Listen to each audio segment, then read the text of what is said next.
Hello students, welcome back to Babul study classes. जो भी students matric board परीक्षा 2024 में एग्जाम देने वाले हैं, उन स्टूडेंट्स के लिए एक बहुत बड़ा अपडेट लेके आया हूँ। स्टूडेंट्स, इस चैनल पर एक टारगेट बैच स्टार्ट हो रहा है जो बिल्कुल फ्री है, जिसका एकमात्र उद्देश्य है कि एग्जाम में एक भी प्रश्न नहीं छूटेगा। अगर इस सेशन को आप शुरू से लेकर अंत तक देखें और प्रत्येक वीडियो को देखेंगे और उसमें बताए हुए रूल और रेगुलेशन को पालन करेंगे तो आपके एग्जाम में जो है एक भी प्रश्न नहीं छूटेगा। यह जो है बाबुल स्टडी क्लासेस के द्वारा आपसे वादा किया जाता है।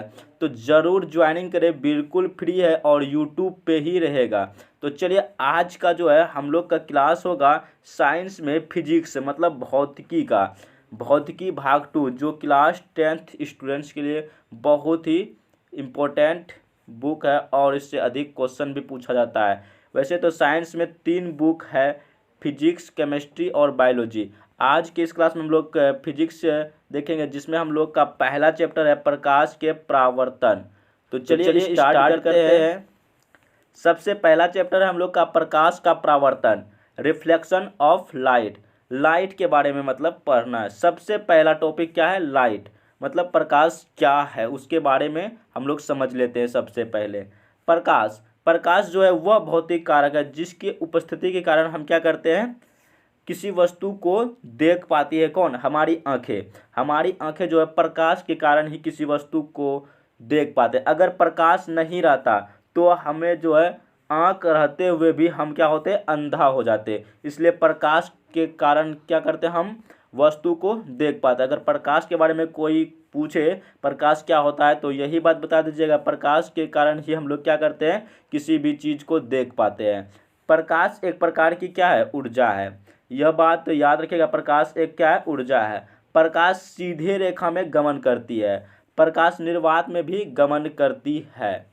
प्रकाश निर्वात में 3 लाख किलोमीटर पर सेकंड की चाल से चलता है, या 3 × 10⁵ किलोमीटर पर सेकंड, या 3 × 10⁸ मीटर पर सेकंड भी बोल सकते हैं इसको। प्रकाश की चाल जो है निर्वात में इतना होता है। प्रकाश के बारे में हम लोग इतना पॉइंट सीख चुके हैं और इसे आप अच्छी तरह से याद रखिएगा। इसमें आपका जो ऑब्जेक्टिव प्लस सब्जेक्टिव दोनों क्वेश्चन क्लियर हो जाएगा प्रकाश से रिलेटिव। अगला पॉइंट है प्रकाश स्रोत। प्रकाश स्रोत क्या होता है इसके बारे में समझते हैं। प्रकाश जो है, प्रकाश स्रोत कोई भी वस्तु जिसमें प्रकाश निकलता है, कोई भी वस्तु जिससे क्या होता है, प्रकाश निकलता है, वह क्या कहलाता है, प्रकाश स्रोत कहलाता है। कोई भी वस्तु जैसे हो गया लैंप हो गया, बल्ब हो गया, मोमबत्ती हो गया, सब क्या है, प्रकाश का एक स्रोत है। प्रकाश स्रोत 2 टाइप से होता है, प्रदीप्त वस्तुएं और अप्रदीप्त वस्तुएं। प्रदीप्त वस्तुएं मतलब इसको हम दीप्तमान भी कह सकते हैं और अप्रदीप्त को अदीप्तमान भी कह सकते हैं। चलिए अब इन दोनों के बारे में डिटेल में समझते हैं। प्रदीप्त वे वस्तुएं जो खुद से प्रकाश उत्सर्जित कर लेता है उसे क्या कहते हैं, प्रदीप्त कहते हैं। जैसे सूर्य, यह खुद से प्रकाश उत्सर्जित करता है। तारा, बिजली, बल्ब, यह सब क्या है, प्रदीप्त वस्तुएं है। इसे याद रखिएगा, एग्जाम में ऑब्जेक्टिव पूछ सकता है आपसे कि निम्नलिखित में से कौन प्रदीप्त वस्तुएं है। चलिए अगला है अप्रदीप्तमान। अप्रदीप्तमान वे वस्तुएं जो स्वयं कोई भी प्रकाश उत्सर्जित नहीं करता है या प्रकाश स्वयं नहीं निकालता। जैसे किताब हो गया, कुर्सी हो गया, पत्थर हो गया, चंद्रमा हो गया, यह क्या, अदीप्तमान वस्तुएं है। तो आई होप आपको यहाँ तक समझ में आ गया होगा। अगला पॉइंट है प्रकाश किरण। प्रकाश किरण क्या है?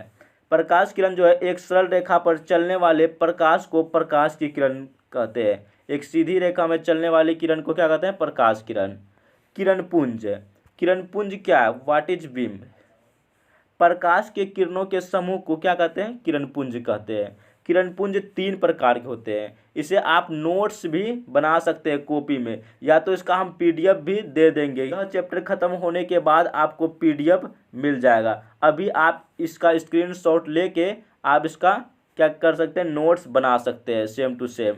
चलिए, किरण पुंज कितने प्रकार के होते हैं, 3 प्रकार का। कौन कौन, अपसारी किरण पुंज, अभिसारी किरण पुंज और समांतर किरण पुंज। अब इन तीनों के बारे में डिटेल में हम लोग पढ़ते हैं।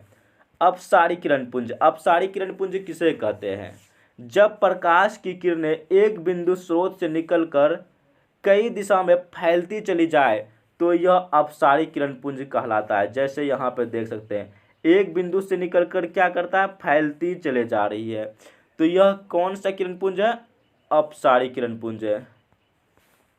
अगला है अभिसारी किरण पुंज। अभिसारी किरण पुंज में क्या होता है, जब प्रकाश अनेक बिंदु स्रोत से आकर किसी एक बिंदु स्रोत पर मिलती है तब वह बिंदु प्रकाश क्या कहलाता है, अभिसारी किरण पुंज कहलाता है। यह सब फिगर बहुत इंपॉर्टेंट, इसे आप जरूर बना लीजिएगा। तीसरा है समांतर किरण पुंज। समांतर किरण पुंज क्या होता है, ऐसे किरण पुंज में प्रकाश की किरणें एक दूसरे के क्या होती है, समांतर होती है। एक दूसरे के क्या होता है, समांतर होते हैं समांतर किरण पुंज में। एग्जाम्पल के लिए लेते हैं, सूर्य से आती किरण पुंज समांतर होती है। सूर्य से आती किरण पुंज कैसा होता है, समांतर। समांतर किरण पुंज भी हम लोग पढ़ चुके हैं।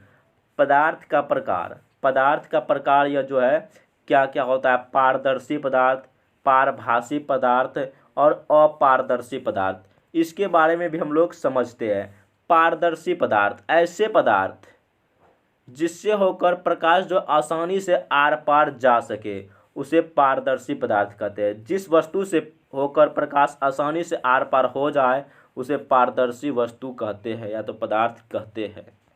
जैसे कांच, पानी, हवा आदि क्या है, पारदर्शी। उसके बाद है पारभासी वस्तुएं या पदार्थ, ऐसे वस्तुएं जिससे होकर प्रकाश आंशिक रूप मतलब थोड़ा थोड़ा जो रूप से पार होता है उसे क्या कहते हैं, पारभासी। जैसे घिसा हुआ कांच, तेल लगा हुआ कागज इत्यादि, ये सब क्या है, पारभासी वस्तुएं है।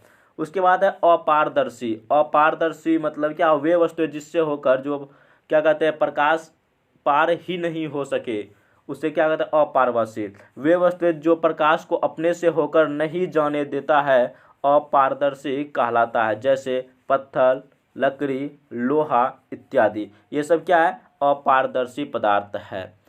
आई होप आपको यहाँ तक जो है समझ में आ गया होगा। अगर समझ में कहीं पे नहीं आया होगा तो कमेंट में कमेंट करके बता सकते हैं। चलिए, अब हम लोग जो है अगला क्लास में करेंगे प्रकाश के परावर्तन के क्या तात्पर्य है, इसके कितने नियम है, इसके नियमों को लिखे। यह जो क्वेश्चन है और कई बार आपके एग्जाम में पूछा जा चुका है, इसके बारे में हम लोग डिटेल से अध्ययन करेंगे। तो चलिए, आज के लिए बस इतना ही। अगर चैनल पर पहली बार आए तो चैनल को ज़रूर सब्सक्राइब कर लें और बेल आइकन को भी प्रेस कर दें।